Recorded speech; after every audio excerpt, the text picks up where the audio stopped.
All right, so Paul Finebaum was on ESPN earlier today giving his top 4 in the college football playoff. And here's what he had to say, which was kind of curious to me. He said, I know everybody's beating them up, but I've still got Georgia number 1 in my book. He went on to say Georgia at 1, Ohio State at 2, Florida State at 3, and the Horns at 4.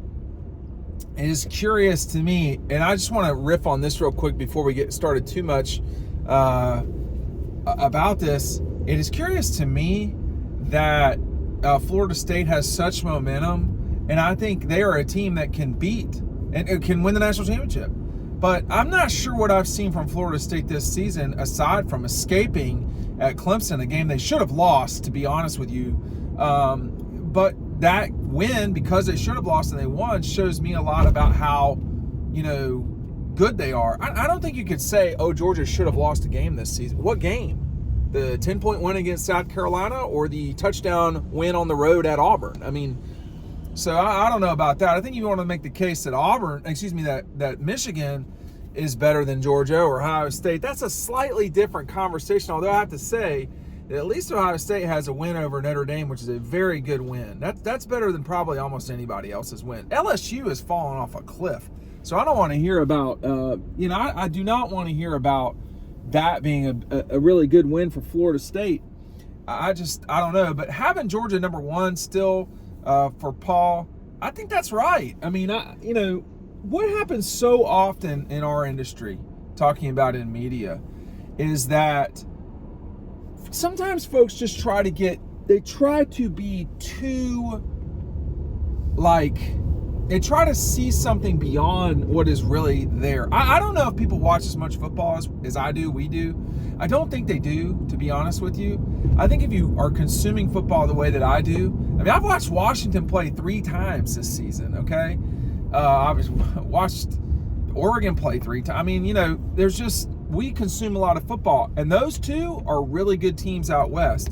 SC, they have an explosive elite offense, but I'm not sure that SC has everything you need to get the job done. Speaking of which, you see me playing with the shirt, Eco Poly, everything you need, they've got it.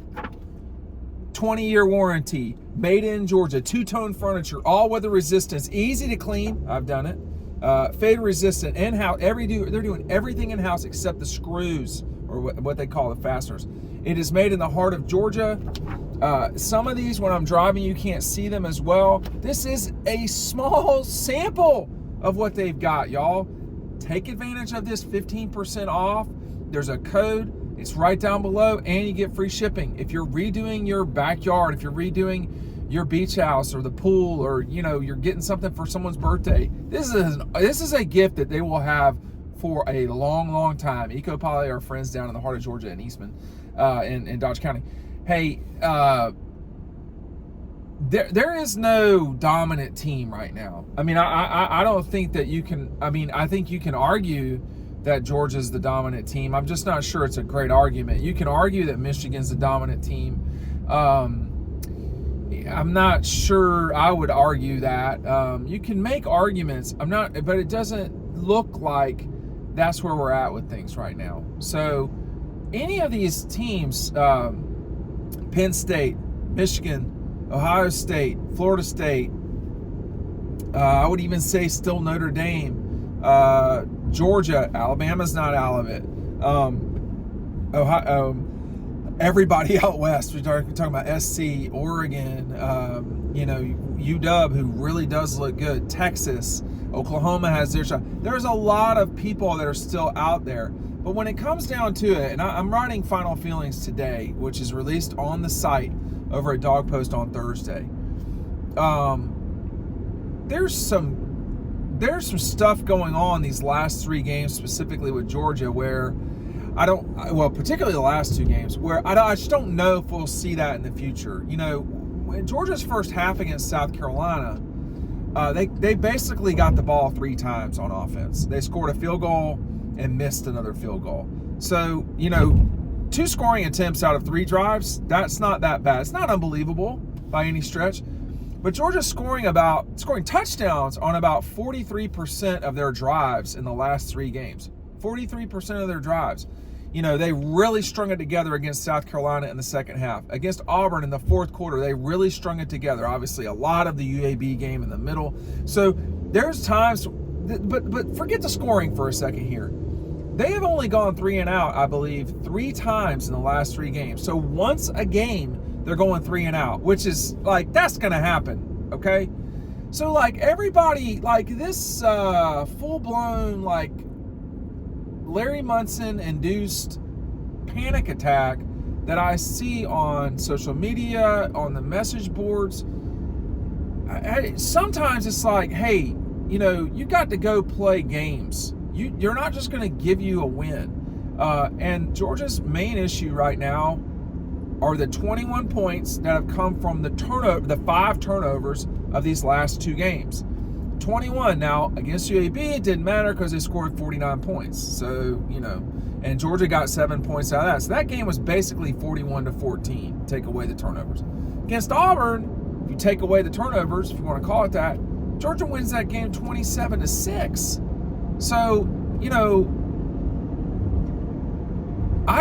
now, look, I want to make this point here. If Georgia continues to turn the ball over at the rate at which it has these last 2 games, which it will not, because it's been 15 games since Georgia turned it over this way in back-to-back games. That was the Missouri game last year and the Kent State game last year. Okay, if they continue to do that, they not only will not win the national championship, they probably will not win the East. I'm just telling you like it is. But the reality is they're not going to be in that position the bulk of the time, because why? They're not going to turn it over like that. And in addition, they're going to get turnovers too. Like, you know, it's not like they didn't get turnovers against UAB. They did, and it led straight to 7 points. It's not like they didn't get a turnover against Auburn. They did. It was just, you know, Malachi Starks knocks that ball to the ground, and it has the same basic ending of the game, which is Georgia wins. So that turnover to me was irrelevant, but whatever. That's the problem right now. I mean, Peyton Woodring seems to have just, I mean, he seems fine now. So, you know, I've seen that with kickers where you're talking about Billy Bennett, you know, certainly Blair Walsh. Guys get the yips at times. And then you got to go kick. I mean, that's all there is to it. So how will kicking at Auburn matter for Peyton Woodring? There's really not much of more pressure situation than he had in some of those kicks, honestly. So he nailed those. He's like, I think he's 6 of 8 or 6 of, no, 6 of 9 probably. I mean, that's fine. I don't, you know, I overreacted a little bit to that whole thing, I have to say. But, you know, really, you cannot miss gimme field goals. You can miss 40-yarders. I mean, that's not the end of the world. But, you know, you look at Georgia's offense, and it's been very good, frankly.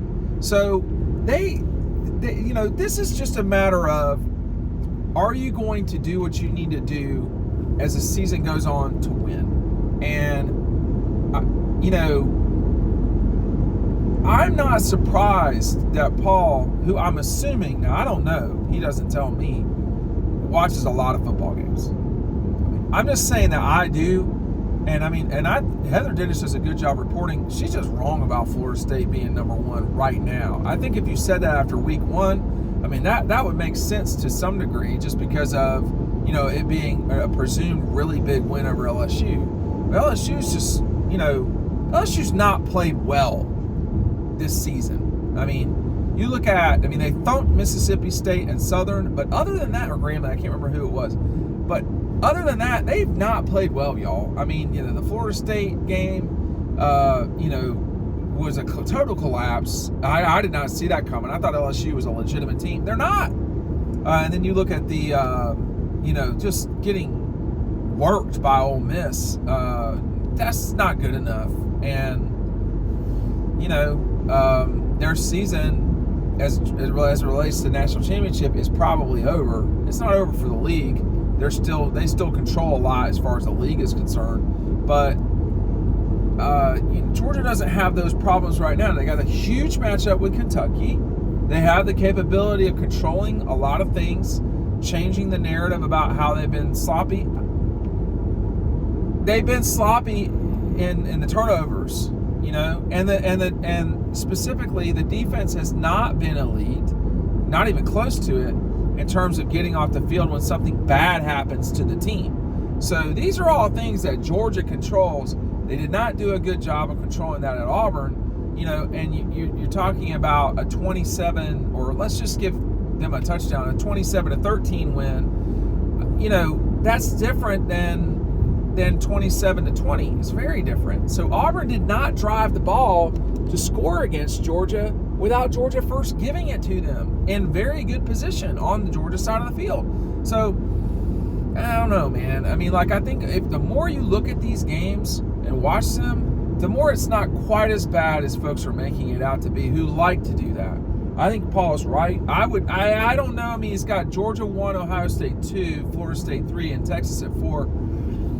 That would be my top 4. I don't know where Michigan fits in this whole thing. That's a good question, too. And I also think Washington is a very good team. I think Florida State's got great players. Man, you sit there and you watch that whole Clemson game, and Clemson just straight out, they outplayed them. Like, pretty much the whole game, certainly the first half. And, they don't miss that field goal, a gimme. They probably don't lose that game, and we're still hearing people chirp about Clemson, even though they lost by 21 to Duke. So I think you've got a lot of pretty good teams out there. Notre Dame, Florida State, Washington, Oregon. Well, let's just see. I think USC is probably not the best team in the Pac-12 right now. And, in the SEC, Georgia is the best team in the league right now. Are they the best team in the country? I don't know. But I'm not going to make an argument that they're not.